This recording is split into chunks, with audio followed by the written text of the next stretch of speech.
Assalamualaikum bandiraɓe, on calminama, on juurama, on beltanama. Hande noon ko message juurade on, ñagade Allah jomiraɗo rokken taweɗo oɗo saaha mo wuuri oɗon jarloɗon jaafo taske fayi joni en mbaɗani ɗo vidéo.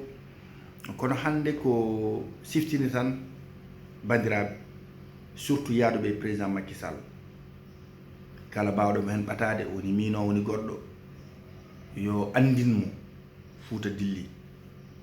Sabu ɗiɗo marche uji ɗi nanten ɗeɗo balɗe ɗi keewi, ko jiiten e réseaux sociaux ji ko meeɗaka yiyede ko question ngaji ɗi noon.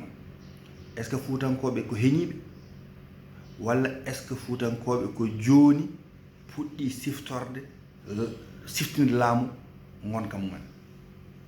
Question guidano o ala. Foutankoɓe heñiɓe ɓe keñaki, siɗo ɓe keñino hakkude 2012 et 2019 ɓe mbaɗa ko wayni, kono ɓe muñi ko heewi, ɓe paadi ko juuti, wadde yonti yo Fouta ɓeydo, yonti yo laabi men ɗi pewne, ko ɗum ɓe namdi, ɓe namdaki goɗɗum.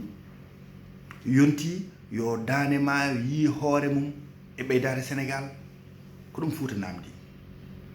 Yonti ngol laawol puɗɗo ena waɗa joni duuɓi, ronkama yo gasne, ko ɗum Fouta namdi.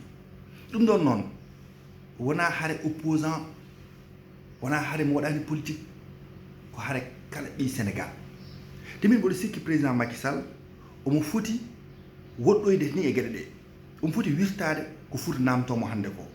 Sabu en jii Casamance nde wona e haare, nde Casamance tampinde état mo Sénégal darni agence mbaɗno ANRAC, wi développement Casamance, ɓeydare Casamance, darni PPDC, projet ji mbaɗi noon.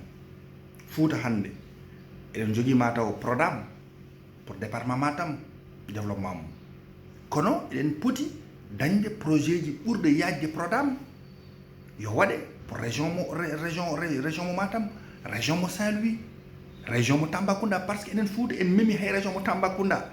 Sa itti Fouta Ndar ha fayi Bakel, en memini hen e région de Louga, wadde Fouta ene yaaji.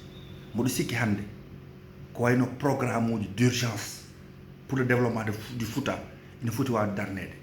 Ɗum noon enen wonɗuɓe président Macky Sall eten kaab, eten kadi sikku ɓe waɗoɓe marche uji to Fouta ko kaɓato en. Non, koɓe tan siftinoɓe président Macky Sall ko haalduno e maɓɓe ko. Ɗum wadde eɗen jaadi hen, te mboɗo andi président Macky Sall ko démocrate, omo yaadi hen.